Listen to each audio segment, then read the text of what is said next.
Hare Krishna, Krishna Krishna, Hare Hare. Hare Ramo, Ramo Ramo, Hare Hare. So first of all, I offer pranams to our Gurudev, Om Vishnupad, Srimad Bhaktivedanta, Narayan Gosai Maharaj, our Shiksha Gurus, Chidandi Swami, Gaur Govinda Gosai Maharaj, Shri Bhaktivedanta, Madhusudan Gosai Maharaj, all devotees, Hare Krishna. So today is super good day, super auspicious. We have one garland for you. Oh, it's quite a nice one. Did you make it? Yes.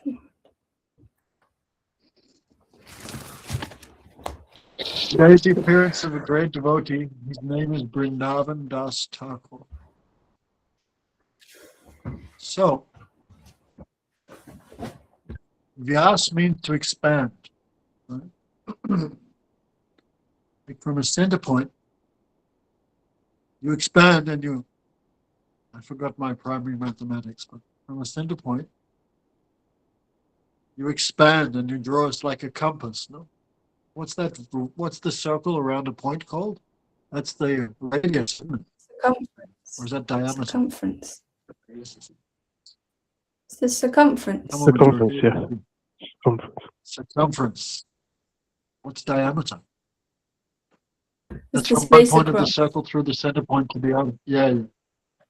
Okay. So the circumference. But it all expands from the center point. So the center point is called Vyas. Vyas means to expand. So you may know, in the beginning of creation, the Supreme Lord Krishna gave the Vedic teachings to the first person, Brahma.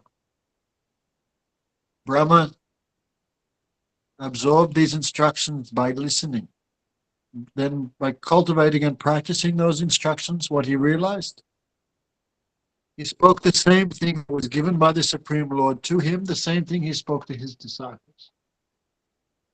His disciples are many, but Narad is most famous. Then from Narad came unlimited disciples. So this chain of guru, from guru to disciple since beginning of creation, this is called sampradaya. Sam means completely. Pra means to attain. No? To attain something in its complete form through this process of guru to disciple, specific succession. This is called sampradaya. Lord Shiva said, Sampradaya vihina mantrastu nishphalam bhavet. Any mantra, any knowledge received outside of these Vaishnav Sampradayas, Shiva said this is useless. Nishphal means no fruit. Like a cow, which does not give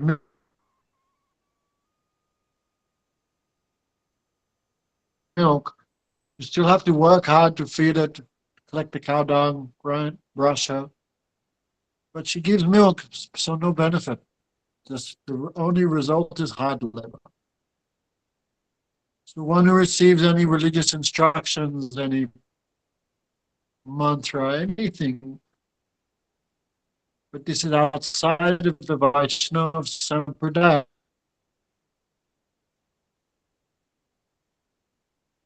At least Shiva said this is useless. Shirud Sanaka Vaishnav Chitipavanaha. These four Vaishnav Sampradayas purify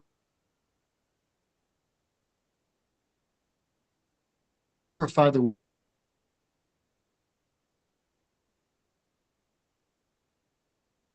Is she listening? Anyway. We can. Madhurika, what you had for lunch this time 2 weeks ago? Yeah, no idea. I don't remember. We cannot remember such a simple thing. How anyone who understood read and how anyone can remember just by hearing the Vedas once in this age of Kali Yuga? It's impossible. So, knowing the frailties, knowing the The low nature of the people of this age, short lifespan, no memory, no purity, no honesty, no cleanliness, no compassion, no nothing. Is that even a word? They have no good qualities at all. Understanding the defects of people born in this age, Krishna appeared as Vyas. And what did he do? The one Veda he divided to four, Vrigata, Samar, and Yajurveda. He compiled the 108 Upanishads, which brings you near to the Supreme Lord, that is Upanishad. Right, Anuradha? He compiled the 18 Puranas, the Vedanta Sutra. Then he compiled the Mahabharata. This is called Itihas, the Vedic histories. But despite seeing everything, doing so much, he was not satisfied. No? Then he could not understand the cause of his depression, the cause of his dissatisfaction. So his guru Narad Muni came. And he said, Gurudev, no, actually Narad Muni said, you seem not to be satisfied. Why? Then Vyasa said, I also don't know why I'm not happy. And you have done so much. You have described all 6 branches of Vedic knowledge. Chanda pronunciation of the mantras, Vyakaran, grammar, Sanskrit grammar, Chanda, Vyakaran, Jyotish, astrology, the movements of the planets, their effects on the individual. So all 6 branches of Vedic knowledge you have studied, you have explained. You have described all different types of ways of people to fulfill their desires. You have described about religiosity, attainment of the heavenly planets, mystic yoga powers.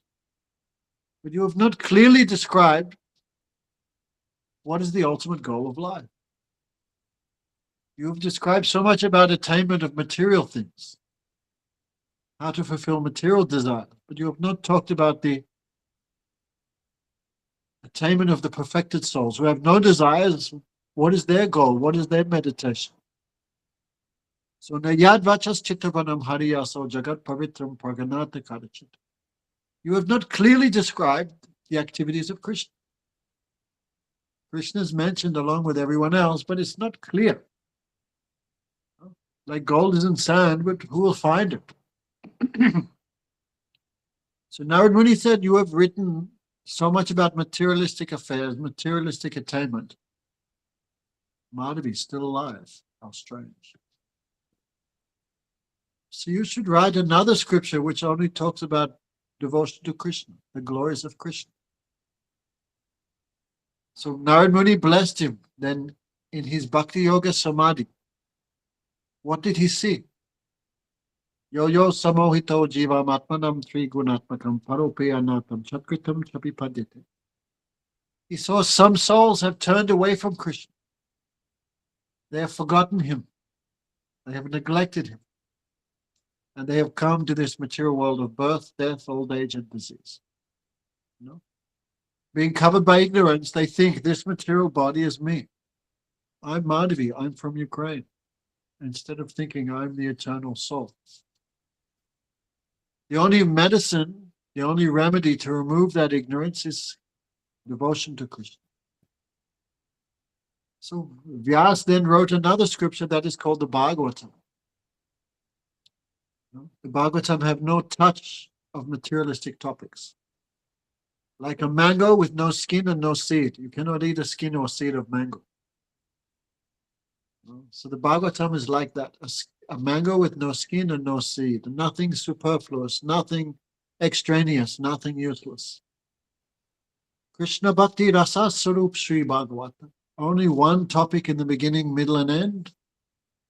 Love of Krishna, devotion to Krishna.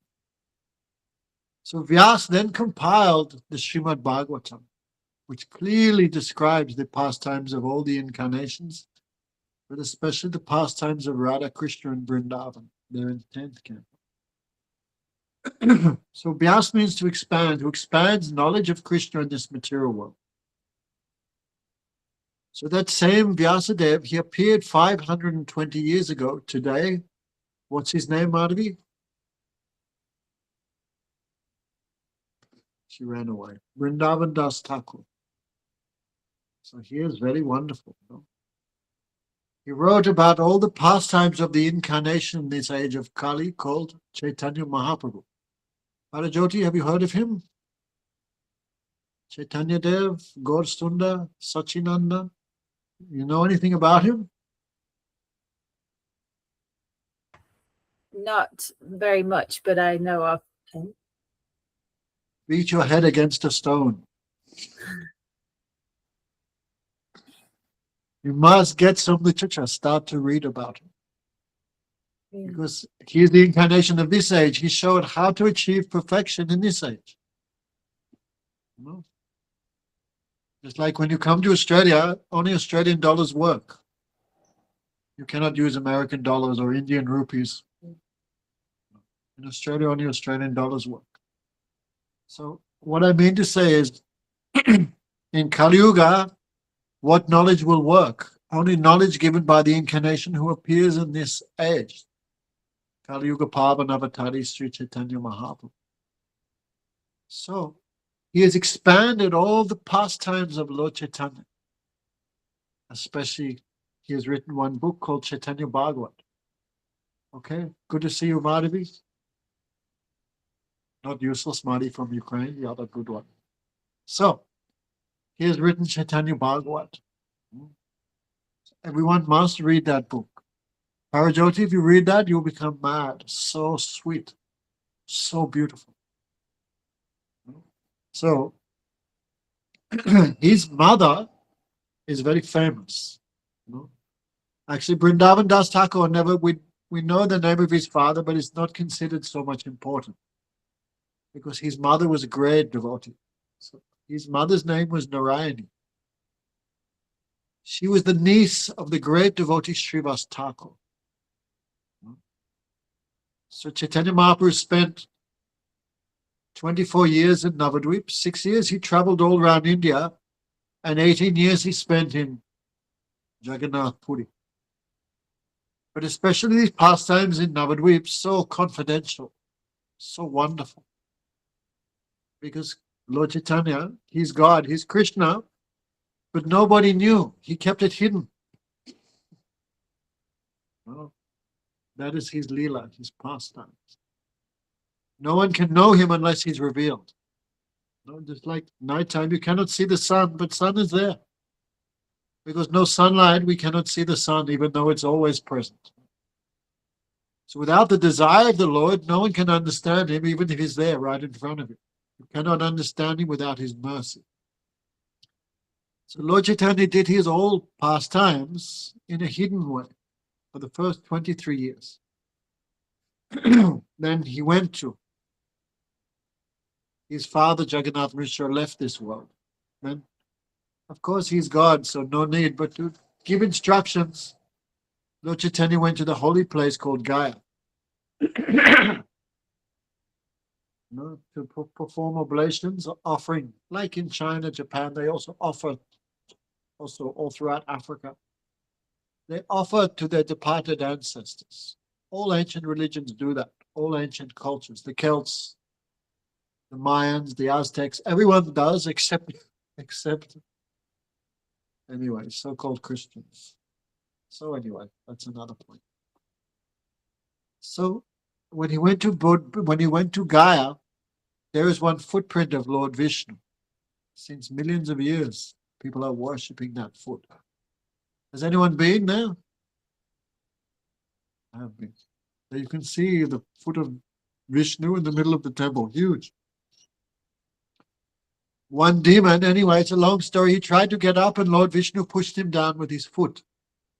So that demon is too much famous and worshipable because the foot dust of Bhagavan, the foot dust of Krishna on his chest. So he's actually great personality. Even Brahma in his meditation, it said, cannot see the toenails of Krishna. But this same foot of Krishna came on his chest, means directly touched him. So how much he is fortunate. So when Lord Chaitanya saw this footprint, Then from that time he manifests himself because he's Krishna, but kept himself hidden. He's Krishna who come in the mood of devotee.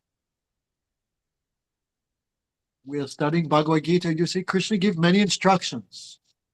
He says, always think of Krishna, always speak about him, always worship him, always remember him, always surrender and offer everything to Krishna. That's Krishna's Bhagavad Gita. In the conclusion, Krishna says, give up everything, come to me. But Krishna not spoke anything how to develop that type of love for him. To always remember Krishna, you have to love him. To always speak about Krishna, you have to love him.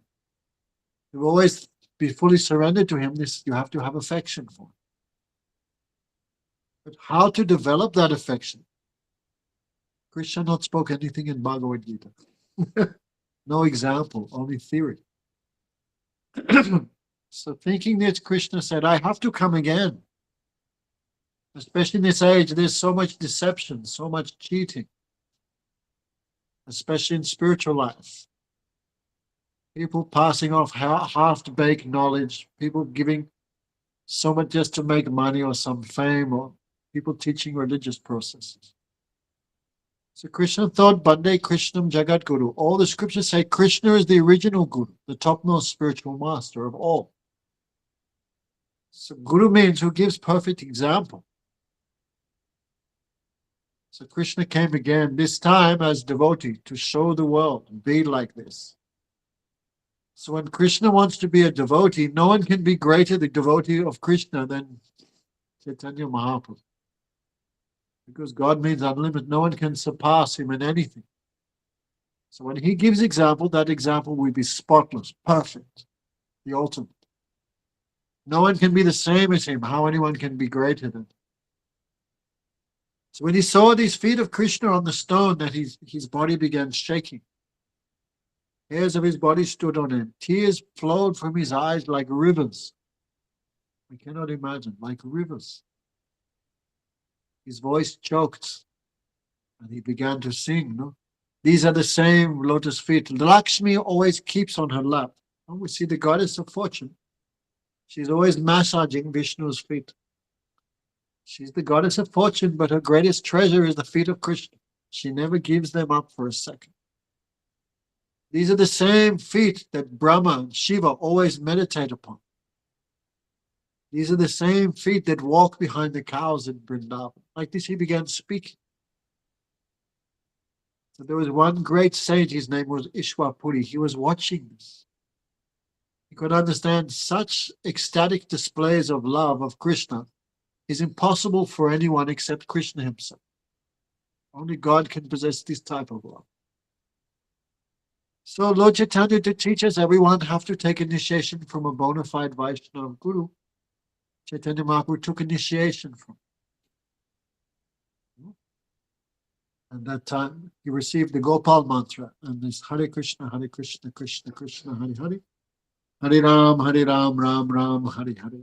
His Guru said, always chant this Mahamantra. Hare Nama, Hare Nama, Hare Nama eva kevalam, kalo nasteva, nasteva, nasteva, tatyena. In this age of Kali, there is no other means of deliverance. There is no other way, no other way, no other way, except the name of Krishna, the name of Krishna, the name of Krishna. It's from the Kali Santanu Upanishad.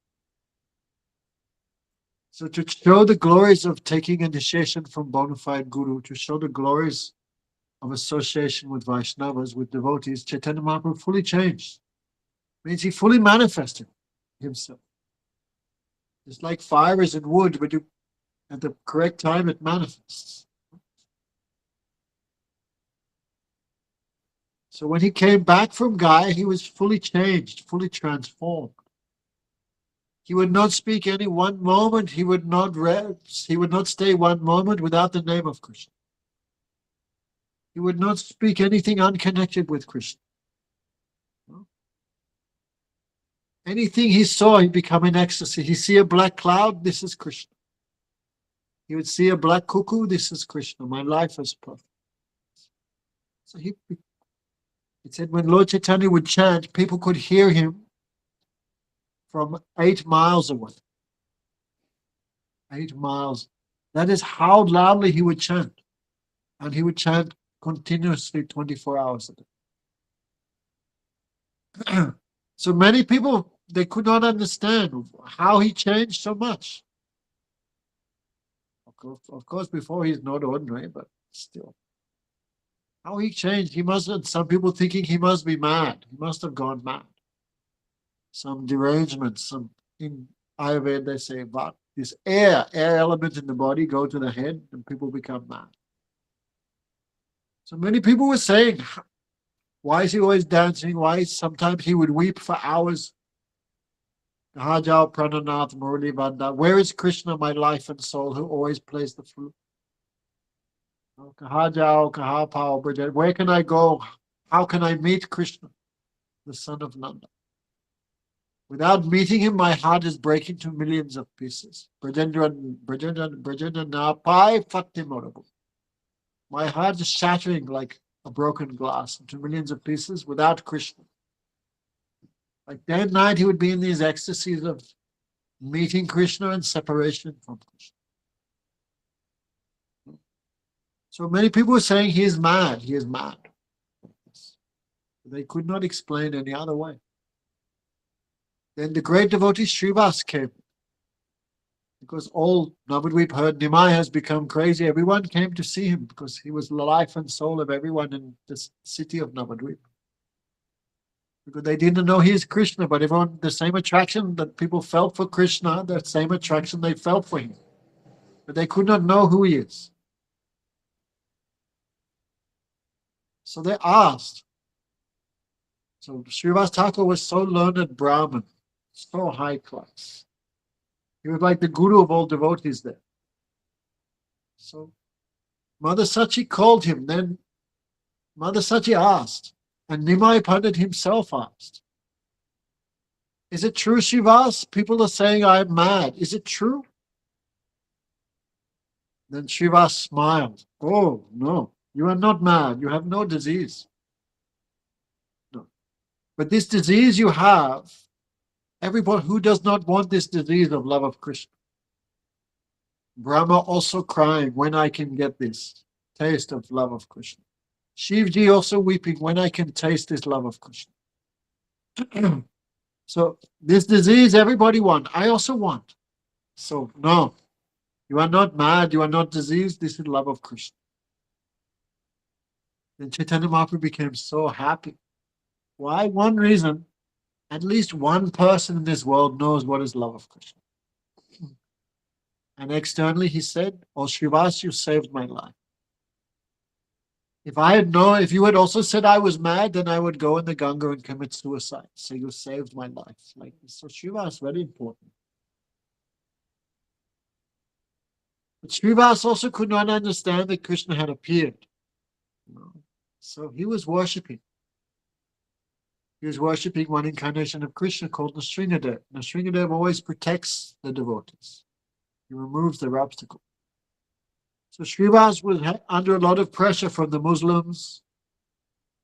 He was under a lot of pressure from the ritualistic section of the Brahmin community who would criticize him because all night him and his four brothers would chant the names of Krishna all night, every night. So many atheistic people would cry, why they're shouting so loud? Is Bhagavan deaf? No.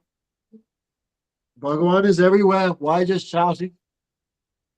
Like this, many people will criticize it. So Srivas was in a very difficult situation. So, because he was fearful, he was worshipping the Nrsingadev who protects him. That time Lord Chaitanya came because he's omniscient, he knows everything. He began bashing on the doors. Srivas, open up! And Srivas, what's this? He didn't know. He opened the door. Then Lord Chaitanya came and immediately went up to the altar. Srivas was worshipping the Lord on the altar, the Shalagram. Lord Chaitanya sat on that throne of Lord Vishnu and he worshipped me.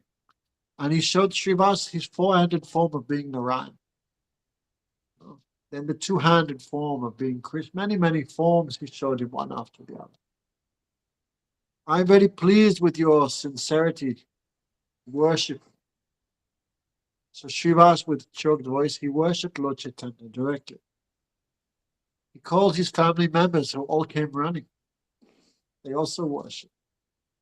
Amongst them was Srivas's niece. She was only 5 years old. Her name was Narayani. Krishna is Narayan and Lakshmi is Narayani. Like Krishna is Krishna, but Radhika also have another name, Krishna. Right? Krishna from Germany. She don't know English, but she doesn't miss any class. So Narayan and Narayani. Krishna, Krishna. Ram, Rama. Rama means Lakshmi. So Narayani means Lakshmi Devi. She is her servant. So all the family members of Srivas were worshipping Lord Chaitanya directly. They saw all these manifestations of Godhead. Then Lord Chaitanya spoke, Srivas, are you afraid? Are you afraid of the Muslims? Do not be afraid. Without my sanction, not even a blade of grass moves. No one can do anything without my desire. So I'm telling you, Srivas, be free from fear.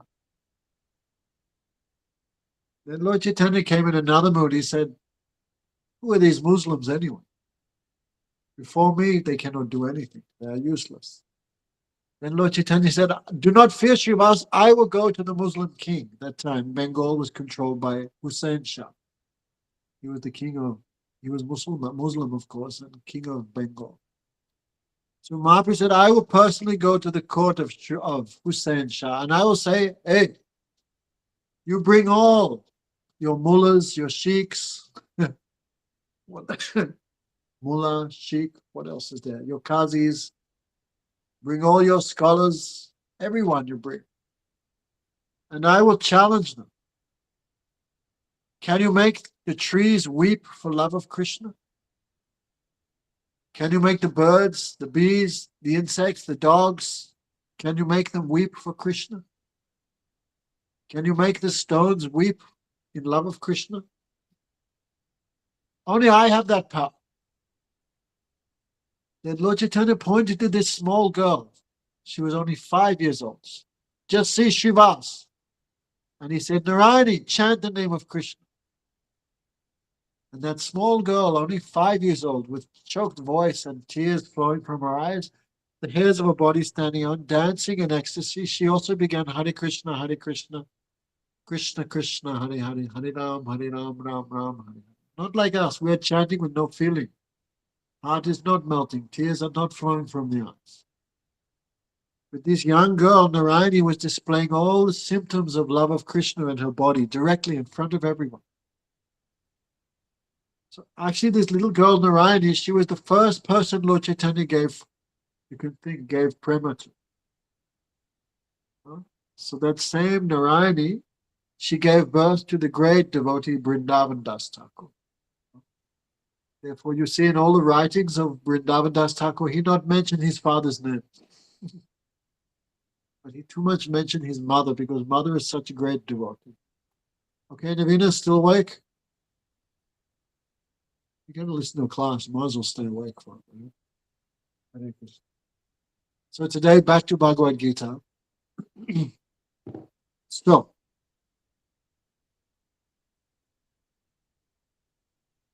Rupa Goswami has described what is Bhakti Yoga, because Bhakti, Krishna says, Bhakti Mam Avajanata. In Bhagavad Gita, Krishna clearly says, I am attained only by Bhakti Yoga. Clear as day, Krishna says. So what is Bhakti Yoga? If we want to understand Bhagavad Gita, we cannot do it through our own intelligence or through the material senses. It can be understood only through a mood of devotion. Krishna spoke Bhagavad Gita. I think there was 15 million soldiers who heard Bhagavad Gita. Maybe no. One time I counted how many. Like 4.5 million people. Just on the battlefield. What to speak of the cooks and the washing ladies and the guys who cut the vegetables, the guys who give the grass to the horses, the guys who polish the armor. Forget them, just soldiers. 4.5 million. They saw Krishna face to face. They heard his instructions directly from his mouth. But after speaking Bhagavad Gita, why they tried to kill him? Parajoti, why? Can you repeat the question? I knew you weren't listening. Krishna spoke Bhagavad Gita to 4.5 million soldiers. They saw God face to face. They heard directly from his mouth. But after Bhagavad Gita was finished, why they still tried to kill him in the next 18 days of the Battle of Kurukshetra? Because if you see something, but you're not qualified, you can't understand. Like you give an iPhone to a chimp, or that's a bit extreme example, but if you give a book of Chinese poetry to an Englishman, he cannot understand it, even though that thing is right in front of him, because he has no proper qualification. So even you read Bhagavad Gita, but you are not properly situated, not qualified, you cannot understand the subject matter. And the only way to understand is through a mood of devotion, bhakti. Bhakti mama vajanati. Krishna says, I am understood only by devotion. So what is bhakti yoga? Scripture gives many definitions, but Rupa Goswami's definition is the topmost. Anya bilasita sunyam, gyan karmadi anavritam, anukulena krishna anusilanam. Lavanya, what is it? Bhakti uttama. Krishna is understood. Devotion means where there's no other desire except the desire to perform favorable activities for Krishna's pleasure. So the word used is anushilanam. Anushilanam means to do something, to cultivate some activities for Krishna's pleasure.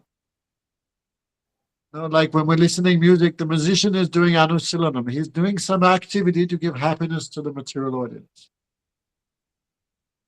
So bhakti means there should be some activity. You have to do something. So what activities please Krishna? If we don't know, Sionet, you did Ekadasi yesterday? Oh, wow.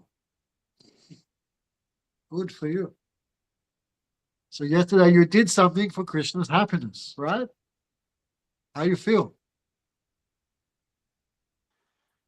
Very good, Maharaj. Thank you.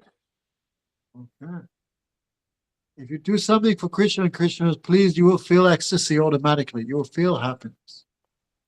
It's like when you eat, automatically hunger goes away. Strength comes and taste comes. Automatically, these three things come when you eat. They're not separate. So someone who has devotion, automatically, happiness will come, knowledge will come, and realization will come. These three things come when we practice devotion. So, the scriptures describe the 64 ways to please Krishna. You can read them in the book Jaiva Dharma, Chaitanya Shikshamrita. 64 limbs of devotion, 64 ways to please Krishna. Like now we are speaking about Krishna. That's one of them. We are hearing about Krishna. That's another one. We are fasting on Ekadasi. There's another one. Dancing before the deities, offering obeisances, bowing before the deity, taking initiation from Guru, inquiring from the saintly personalities about the goal of life, performing all your activities for Krishna, visiting the holy places, studying the Srimad Bhagavatam. So many are there. So this cultivation, there's 64 ways to please, and sometimes Krishna is pleased just by not doing any bad thing. Like to not eat chicken also pleases Krishna, even though you're not doing anything. Right? So cessation from various activities also gives happiness. But you're ceasing something, this is also an action. It's also an activity. So this cultivation of devotion and realization of Krishna is in 3 stages. There are 3 stages of devotion.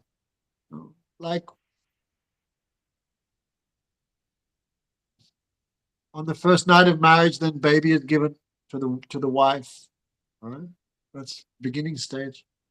Actually, I should use a better example than that, like a seed planted in the ground. You may water it for 1 week or even 2 weeks, but nothing comes out. Still process is going on.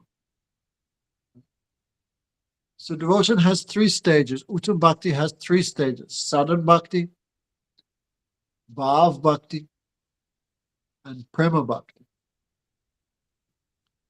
So Prema Bhakti is first. Prema Bhakti is like pure love of Krishna. It's like the sun. Prema Suryangsha Sam.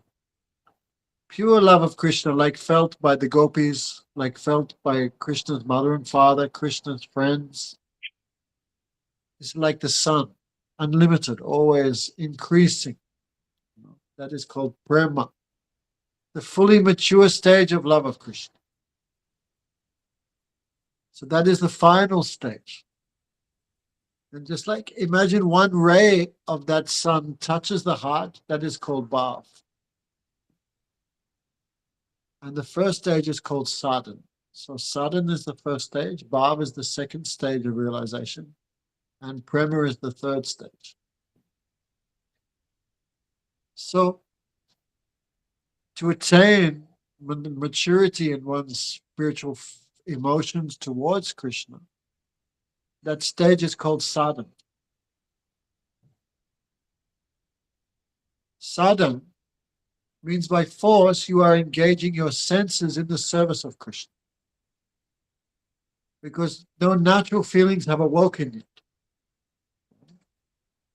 So it's not artificial, we cannot use that word, but sometimes there may be necessity of, even though feelings are not there, I should do it. So this first stage of devotion called Sadhan Bhakti, it's dominated by feelings of Kartavya Buddhi. Kartavya Buddhi means, I should do this, it's my duty. I should do this, I know it's good for me. Right? Just like a child does not like to go to school, but parents force him to go to school because ultimately benefit will get. So the first stage of devotion is called like that. No, it's called Sadhan Bhakti. Kriti Sadhya Bhavesa Sadhyava. To attain devotional feelings for Krishna, I am engaging my senses in his service, my tongue in chanting his names, my nose in smelling the flowers offered to him, right? My ears in hearing about him, my hands in cooking for him, my feet in walking to the holy places. Right? So this is all called Sadhan Bhakti. And by little force maybe there, I do not feel like going to, like, Sioned, you were hungry yesterday? Very You felt much hungry so. yesterday? Yes, very hungry Why yesterday. Then why didn't you eat some bread or rice or pasta, even though you were hungry? I ate fruits, roots, and dairy. No, but you were hungry, so why didn't you eat bread and rice? And because I had committed to Ekadashi yesterday. even though hunger may be there, still, I control myself for a higher goal. Right? So even though in the beginning material desires may be there, and they will be there, because we have been in this world for millions of lifetimes. Millions of lifetimes we are trying to enjoy this body. As a pig, we are trying to enjoy this body. As a cat or a dog, we are trying to enjoy this body. It said even a worm in stool, he feels happiness because there are other lady worms there. It's true. Even in hell, there's some happiness there. Even in hell, they're having sex. They're doing something there. You know? Because this habit not go very quickly. So this habit we have since millions of lifetimes. No? So we try to stop just by hearing a few classes. It's not so easy. Right, Madhurika? Looking at the boys a little bit? Huh? Why not grabbing one? Everyone else is doing, why not you? Even though desire may be there, intelligence is telling this is not good. By this action, I may get some temporary pleasure, but it will be ultimate suffering and degradation. It will transform to suffering. Like there may be a poisoned cake. Why don't you eat it? Because even though some momentary pleasure may be there, long-term loss is there. So in the beginning of devotion, all these feelings are predominating. Fear. Fear is not a bad thing. Many people are quite negative about fear, but I'm a big proponent of it. Out of fear of punishment, we don't commit crimes. Like today, we went to Coles. Right? What did we buy? It was expensive. A block of butter. I remember it was $9. I could have just kept it in my bag and shoplifted. But we don't do it because we little fear. My God, imagine if I was arrested. We would go on Channel 9 News. Hare Krishna is caught thieving butter. So fear of an adverse reaction, this is intelligence. It's not a bad thing. Why we don't play on the highway? Why we don't play with razor blades? Because intelligent person should fear a bad result. So this fear, this sense of duty, also if I do this activity, I will lose devotion, I will go back into the womb of another mother, I will have to suffer birth, death, old age, and disease. So in beginning of sadhana bhakti, these feelings will be prominent. But someone who has even these feelings, this person is also too much fortune. Like Labanya, how many of your Labanya's there, right? How many of your workmates drink and smoke and eat chicken? Everyone, right? Is there even one vegetarian, non-alcoholic, non-woman chaser in your office? No one. So why we don't do all the same thing as them? All our friends are doing. Why we don't do it? Because some fear is there. If I do this, I will suffer too much in the future. Fear means respect, knowledge. This means knowledge of a bad result. This is not fear, this is just brains. So in the beginning, we come and we hear from the scriptures. It says, Jadi Vanasham Kori Jadi Krishna Nahi Baji Se Jan Gauravana. Even you do your material activities perfectly, but don't worship Krishna, you still go to hell. Vrindavan Das Thakur wrote that. Imagine what a statement. I am the perfect chaste mother. I am the perfect wife. I am the perfect husband. The perfect celibate. Even you do it perfect son, perfect daughter, perfect grandchild, perfect uncle or auntie. Even you do it perfectly, but no remembrance of Krishna is there, you still go to hell. Feel better now, Parajoti? One who hears this, they become fearful of material existence. I remember when I first come to temple, then I hearing about that, it describes the condition of the baby in the womb. We're so much stupid. Baby very happy in there, safe, warm place. Remember, Labanya, when you were a little baby in the womb? There was your little safe space. We think like this. But Shastra says, no, the scriptures say the child in the womb, how much suffer? Especially the mother eats KFC or Burger King or something. The mother eats spicy food, pungent food, salty food, sour food. The child have to digest this. A newborn child just drinks milk, but the baby in the womb have to take all these things the mother is eating. No, then how much you feel pain and distress? I heard the average American has 2 pounds of worms in them. Labani, imagine the average Sri Lankan, he must have like 6 pounds, right? So all these parasites in the womb and the mother's body, they're also chewing on the baby and biting the baby. He feels so much distress. The digestive fire of the mother also burns the child. He cannot see. No, he cannot even breathe. He's first forced to eat the vomit of the mother. Right? Through that tube, he's eating all that rubbish, which is just one step away from stool. He cannot move, right? He's like in a ball. He cannot move. Therefore, he's get me out of here. How much the child suffer in the womb? You want to go back there for round 2, Sioned? Again, the mother's womb. And the ladies who have given birth, they will understand how much pain to give birth. Parajoti had children? How was it? Very comfortable experience, right?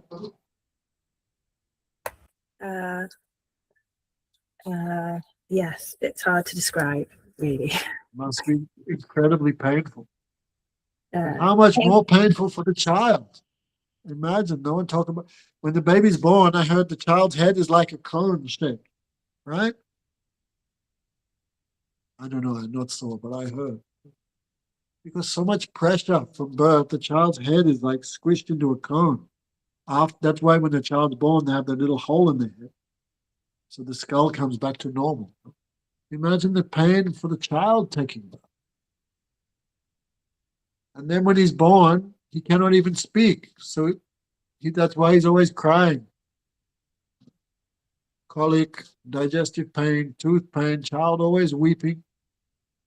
He wants something, no one can understand him. They're always giving him stuff he doesn't want. Therefore, he feels more miserable. You can see child, especially now. Every 2 seconds, they fall over, crack their head, bash their knee. So much distress as childhood. Then they grow up, and more problems from teachers, from friends. They go to school, then so much envy, competition, then so much desire comes, teenagehood. Remember, Madhurika? When you were a walking bag of hormones, 14, 15. So much desire, cannot fulfill desire. Then pressure from school, you fail, sports, friends, rejections, bad relationships, diseases, financial misery. Anyway, then he thinks, how can I be happy? If I could marry, I'll be happy. Then he marries. If he was suffering before, suffering hasn't even begun. Not only has to fulfill his own desires, now he has to fulfill the desires of the wife and the little brats, the kids. Madhurika, still taking money from your parents? 100% right. It never ends. Kids see, for the parents, for the kids, the parents are just like walking ATM machines. No matter how much the parents give, never satisfied. The kids are sucking blood, the wife is sucking blood, the boss is sucking blood, the taxman's sucking blood. You get some money, you do some illegal stuff, then you have to suffer more. Old age comes. You cannot see, cannot taste, cannot hear, cannot remember even who you are. You cannot walk because you cannot bring any more money. People neglect you, treat you like a dog. Like the household dog, whatever. When everyone's finished eating, he gets that. So when the parents cannot bring money anymore, then they're like a kept dog. Everyone neglects them, no more respect because they cannot give anything. Then old age, so much distress, so much pain. Then death comes. He spent his whole life cheating people, drinking, eating meat, doing rubbish. Therefore, he has to suffer next life. He's taken to hell, where Yamaraj gives his judgment. After millions of years in hell, then he's born as an insect, as a plant, as a fish, as a bird, as a four-legged animal, as a jellyfish. Then again he gets the human form. Again he's injected in the womb of a mother. Again he does the same things endlessly. Anyway, no one wants this, right? No sane person would sign up for this program. So hearing this, one should develop fear of material existence. An intelligent person develops fear. I don't want that. No more. Finished. Please. So in the beginning, by association of devotees, an understanding comes, a fear of material existence. And with that fear, it impels him to worship. I remember I was reading Bhagavatam about all the hellish planets, and I was like, geez, I don't want to go there. Hare Krishna, Hare Krishna. Krishna Krishna, Hare Hare, Hare Ram, Ram Ram, Hare Hare. So in the beginning, devotion is predominated by these feelings, sense of duty. I have to do it. No, Kartavya buddhi, this is good for me. Even though I'm not feeling, I must do. And fear. No? But still, even though we're speaking like this is also one type of faith. And it's one who develops even this fear, this Kartavya buddhi. This person is also too much fortunate. 99% of people don't even care. They don't care. They do not think there's any reaction to their actions. They're so much foolish. I think I do anything, no problem. But when this knowledge comes, one respect, one fear. You know? So in the beginning, this is called sadhana bhakti. But by following the practices, even with these feelings, a taste comes. A taste comes. Like Shiona had all your friends and family looking at Shiona, it's quite crazy. Why is she not even eating bread? What type of religion is this? Right? Come on, you know. Jeez, okay, don't eat meat and don't smoke ganja, but can't even have a bread roll? What's this? Even though the common materialist will criticize the devotee don't care because inside they feel one bliss, one happiness comes. You cook and you offer to Krishna and you take that, what happiness you feel compared to just cooking and eating. There's a vast difference. So Vaidhi Bhakti comes, the first this is Vaidhi Bhakti. Follows the rules and regulations, not because of love of Krishna. No, but because of some intelligence. Scripture has given some intelligence of the goal of life. And to attain that, I'm following this process. Like we go to school, we didn't want to go, but still, we understand maybe some good thing will come from it. So in the beginning, this Vaidhi Bhakti, we call Vaidhi Bhakti, it's weak.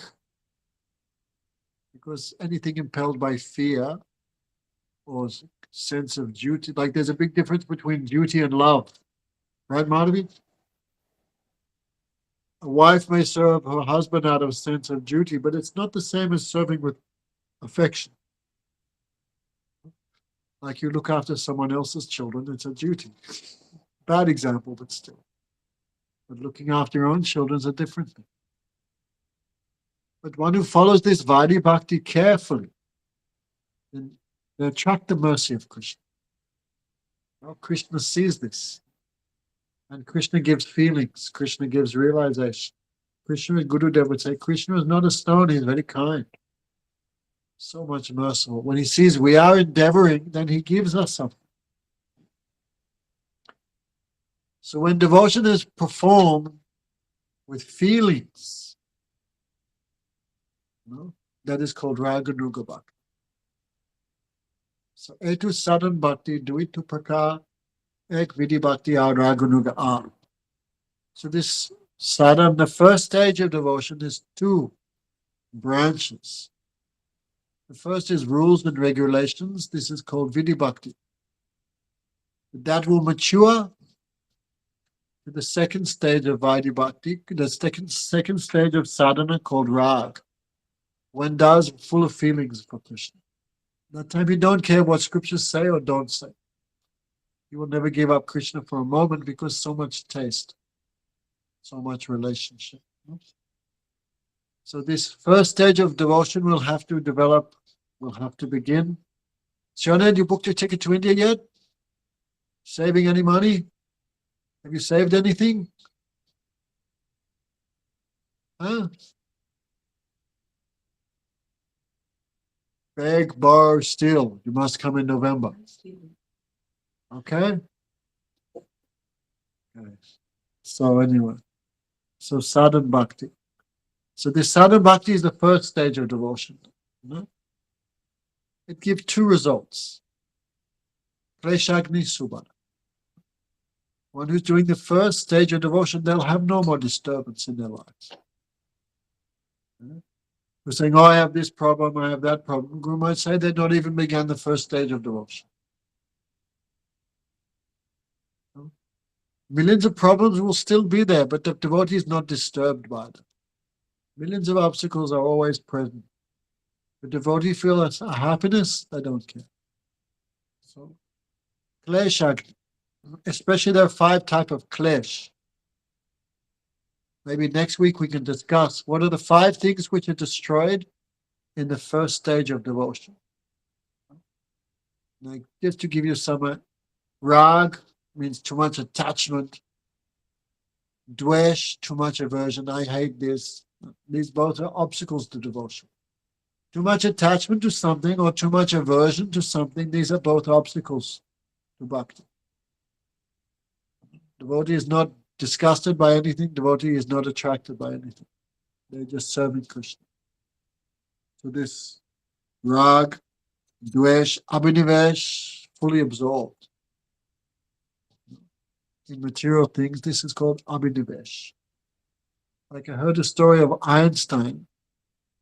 Einstein was always absorbed in quantum theory, or God knows what he was thinking, but he was always absorbed in mathematical equations, thinking of the nature of terrestrial, extraterrestrial things, space and time. I have no idea what he was thinking, but anyway. He was fully absorbed in that world of science and physics. He was so much absorbed. These are material things because of study of them. No matter how subtle, it's still material. So as he was coming from the lunch hall, he ran into a student because he was not watching where he was going. Then he sort of became aware, oh, hey. Then he asked the student, hey, when I ran into you, was I coming from the lunch hall or was I going towards the lunch hall, the canteen? The student said, sir, you were coming from the canteen. Then Einstein said, oh, that means I took lunch. Imagine. This is called abhinivesh. Fully absorbed in material enjoyment. So this is also destroyed this is also one of the kleshas which are destroyed. Asmita means fear. Who does not feel fear? You see a snake, a spider, a criminal, a shark, what else? Anything. A car accident, a dead body. And you feel fear of death. But this is one ignorance because the soul never dies. But you think I am this body dies, I dies. This is called asmita. And gyan means ignorance. But we'll discuss all this next Thursday, right? Should we go back to weekend classes, or? Sometimes it's hard because we're traveling, we're doing little house programs and stuff. So in the first stage of devotion, these 5 kleshas are all destroyed, burned to ashes. And subhada means full of auspiciousness. Whole life becomes auspicious. Everything you do, a feeling of auspiciousness is. Like devotee wakes up, feels happy, oh, now I can go to art. Everything they do is, oh, today is a good day, Vrindavan Das Thakur's appearance. So the devotee's life becomes flooded with auspiciousness. Every direction is nectar. Feeling a little bit, Sioned? Okay. So these 2 results, which everyone is looking for, freedom from misery and absorption in good things, happiness, which everyone is searching for, which all activities the materialists are doing is for 2 things. Freedom from fear and happiness. Attainment of happiness, avoiding which is avoiding unhappiness. The devotee in the beginning stage of devotion automatically gets these 2 results. So it's like when you plant a seed, when it first comes, it comes with 2 leaves. So the first stage of devotion gives 2 results. What is that? Kleshagni? Then you keep watering the seed, you keep practicing devotion, two more leaves will come. That is the stage of bhava. When you keep practicing, two more leaves will come, 6 leaves. So we will hear about that next week. Okay, if I may say, good news and bad news. Okay. Madhavi, you ever done Purushottama month? Not really in a deeper sense, but yes, a little bit to be conscious of a little bit more effort in And when austerity. you're coming again, Vrindavan, you come in October, right? If you say so, let it be. Yeah, don't even think of missing. Don't even think. That's an illegal thought. You must come this year. Did he not stay in this world forever, you know? Don't miss. So, we follow the lunar calendar. And every month have 28 days. But the sun calendar, there's difference. Some days it's 30 days, some days it's 31 days, some days it's 28. Some months 29 and leap years anyway, blah, blah. So in the West, they have leap year. But anyway, forget that. So every 3 years, so there's always a difference between the lunar calendar and the sun calendar. So I forget the exact number of months and days, but I can tell you later. But pretty much every 3 years, it's a bit less. Every 3 years, there's a 1 month difference between the moon calendar and the sun calendar. So the Vedas call that Malmas. Mal means like stool. Or every month in the Vedas, there's some auspicious activity to perform. Like this last month is called Keshav. Right? In the month of Keshav, people put water on Tulsi every day. Right? So that month, that's a good thing to do. In the month of Magh, you should try to take, that's like January, even though it's cold, try to take at least 1 bath in the holy rivers like the Ganga or Yamuna. In the month of Shravan, like this, one should make special effort to visit the holy places. Every month has some, like Kartik, there's many things you can do in Kartik to increase your good fortune. So this month has no good activities. The Vedas do not prescribe any type of punya karma for this extra month. So the materialists hate this month. Because the materialists are very eager to perform materialistic activities to enjoy more in this life and the next life.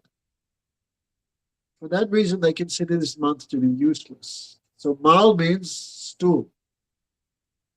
So the karmis, the materialists, detest this month. They consider it to be useless because it cannot increase their material enjoyment.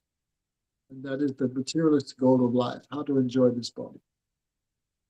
So this month is also a person. So he was very sad because all other months have some good things. But this month have no good things. Everyone say even in this extra month, no one should perform anything like a marriage. One should not give charity in this month because no result. One should not even visit holy places or like build a new house or undertake any special business. It's considered completely useless material. So this month felt depressed because everyone was always speaking bad about him and criticizing him and neglecting him. So everything in this universe is created by Lord Brahma, the secondary creator. So this, like in our school, if we have a problem, then we go to the headmaster, right?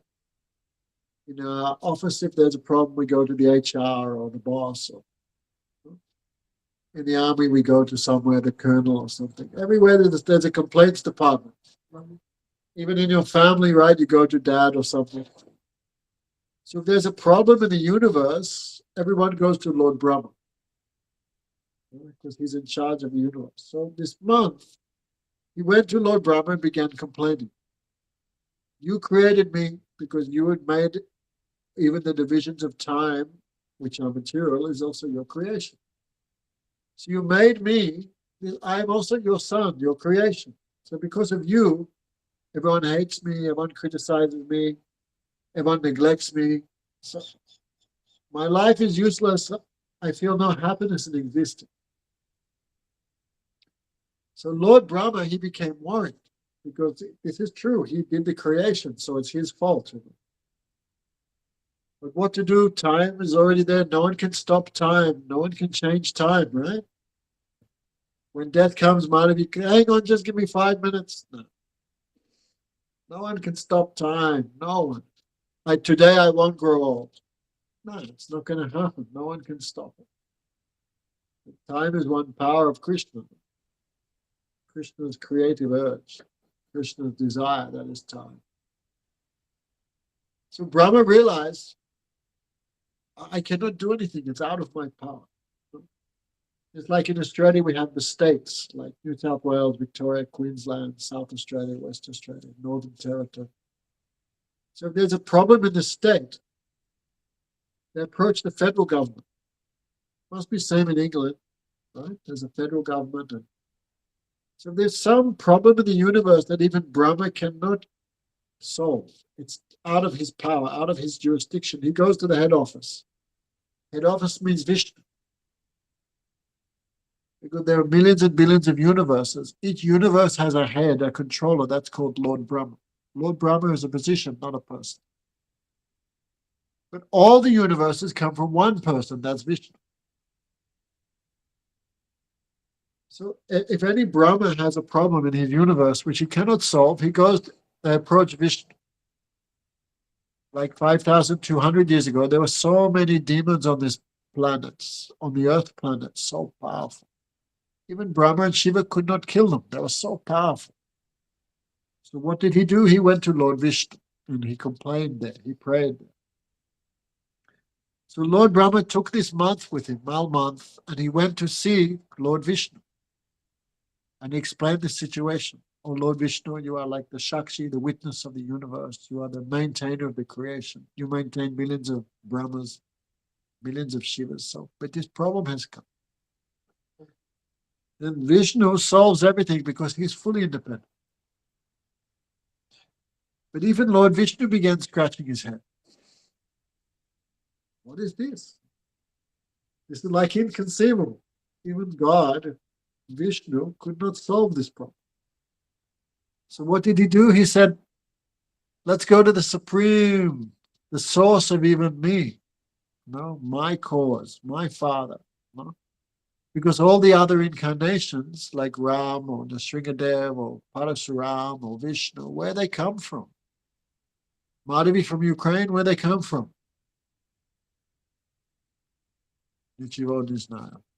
They all come from Krishna. Right? Krishna is called Swayam Bhagavan. He's the source of all other incarnations. So Vishnu, he took this month with him. They went to the supreme abode of Krishna. Purush means male. Purush means the enjoyer. Purush means the energetic. Purush means consciousness. Purush have many meanings. So the controller, that is called Purush. So in English we say man, woman, but it's not like that. But in Sanskrit they say Purusha and Shakti. Shakti means energy. But energy always comes from a source. The source of all energy is a Purush. It's Krishna. So who is the topmost Purush? Who is the topmost energetic? Who is the topmost person? Madhurika? Who is Purushottama? Krishna. Purushottama in English means the topmost male, the topmost energetic, the topmost consciousness. That's Krishna. So Krishna is called Purushottama, the topmost person, topmost every consciousness. In Bhagavad Gita, Krishna says, Vedahi Purushottama. Therefore, Krishna says, in the Vedas, all the Vedas, I am known alone as Purushottama, the special name of Krishna. So when this whole situation was brought to Krishna himself, Then Krishna said, this month have no protector. This month have no one to take shelter of. This month, no. He's like completely hopeless, completely useless. There's no one can solve his problems. So Krishna said, okay, I accept you as my own. Imagine. One name of Krishna is Dinabandhu. Those persons who no one else accepts, Krishna accepts them. We are not like this, right? If some girl is beautiful, then we accept her. If someone has money, then we accept them, right? If someone is very intelligent or makes us laugh, then we accept. But Krishna is that person who accepts those persons who have nothing. He's so much kind. So Dinabandhu, these old names of Krishna. Dinabandhu. Dina means fallen, one who is very poor, one who has no material possessions. He is called Dina. We call Krishna Dina Dayal. He is always affectionate to those who have nothing. Dinabandhu, he's the friend of all Dinas. We're not like that. Someone, like when you have money, everyone asks, how are you? But when you have nothing, people ask, who are you? Krishna's not like that. We look at someone, what's benefit for me in this relationship? Then we make a relationship, right? But Krishna and his devotees are not like that because they have no self-interest. What is best for you, they do like that, not what is good for them. So Krishna have this quality more than anyone. So Krishna said, this month have no hope. You have nothing good about him. He's fully useless. But he's come to me, he's taken shelter of me. So Krishna said, I accept you. And anyone Krishna accepts becomes the same as Krishna. We cannot give any example in this world, but if a woman's very poor and she marries a rich husband, she immediately gets everything the husband has becomes hers. This is a material example. So anyone who Krishna accepts becomes everything. Anyone who Krishna accepts becomes the same as Krishna. Krishna makes his devotees the same as him. It means the devotee is always the servant and Krishna is always the master, but Krishna makes the devotee the same as himself. No one else does it. Everything Krishna has becomes the property of his devotee. So Krishna said, I accept this month. This month is now as good as I am. No? So this month became known as Purushottama. And he became immediately worshipful for everyone, and all other 12 months worship this month after Krishna accepted him. So the materialists have their viewpoint of this month. No? But those with knowledge have a different viewpoint of this month. They consider it the topmost of any month in the year. Parajoti, okay? So this month, try to do one thing for Krishna. Of course, according to our power, according to devotion, we will do more or less. It depends on our affection. But Lavanya, this month, especially who took initiation, don't neglect this month. Have you heard of Draupadi, Parajoti? Have you heard of her? Draupadi? Arjuna's wife. Arjuna who heard Bhagavad Gita, his wife was Draupadi. Draupadi had in one sense, she had a terrible life. She had 5 husbands. Right? One husband, how terrible. Imagine 5. So she had 5 husbands. She was queen of the world, then she lost everything. She was just moving in the forest. All her sons were killed in the Mahabharata war. So it was so much misfortune for Draupadi. So one time Draupadi, just before the Mahabharata war, they met the sage Durvasa in the forest of Kamyava. And Draupadi, I think she was Durvasa, she asked, why I suffer so much? Draupadi said, I'm vegetarian, I do all good things. But this life, why I suffer so much? Then I think that sage, I think his name was Domya, he told, last life you neglected Purushottama. In a previous life, she had heard the glories of Purushottama, but she did not believe it. She neglected it. So because she neglected this month, then she had to suffer so much in the future. So when the Pandavas heard this, they all very carefully followed this month, very careful. So everyone according to their power. This month we should do Mangalarti every morning, worship the Lord every morning. We should take every month I will chant that, these prayers. Choose one prayer, even if you only do one, but do it the whole month. Right, Madhurika, what are you going to do this month?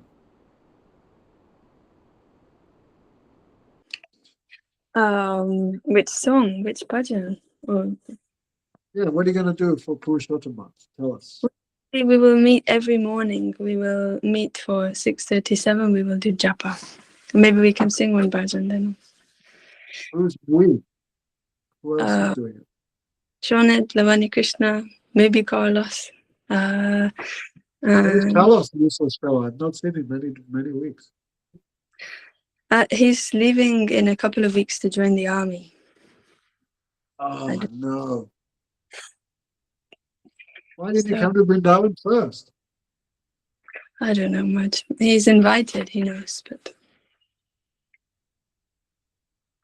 Anyway, so this month, no matter what it is, okay, Madhavi from Ukraine, no looking at boys 1 month, right? Yes, look at her. Anyway, just do something 1 month. Of course, this month should be celibate 1 month. That's very important. I learned today, even in Islam for Ramadan, that it's illegal to have sexual relations in Ramadan. I didn't know that. I learned that today. At least something like that, no? Wake up early, worship the Lord through Mangalarti. Every day of this month, I will do a fixed number of japa. I won't look at Facebook or YouTube 1 month. Right? Something. Right? So especially some prayers. Every day try to perform these prayers. Like especially this Namami Nandanandanam. This is a very famous one. This Radha Kripa Katakshtabra. These 3-4 prayers try to do every day. Try to hear some katha or speak some katha every day. This is more important than anything. So also many things we should avoid this month. If I give you the list, then you'll start to cry. Lavanya already crying? Right, today we had our final chance, so we had a pizza.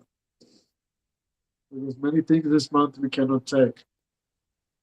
Especially tomatoes, eggplant, any type of bean, soya, tofu, what else? Kidney beans, what else? Mustard seeds, honey, tea, coffee, onion, garlic. Anyway, many things like Kartik. We follow Kartik, then this month should also follow. So try to do. Everyone did this, so much benefit, so much good thing. Okay, anything else? Today's class, God, went too long. So Hare Krishna. Thank you, Madhurika, for arranging as usual. Jai Sri Radhe. Oh. Thank you so much. Who's that, Jessica? What's your name? Jessica. Yeah, well, that's what it says on the phone. Yeah, that's my name. Sorry. Booking a ticket for October? No, I have this beauty with me that she needs to go to school. Put him in the freezer. Come for 1 month. Haribol. Haribol. Thank you so much, Maharaj. Haribol.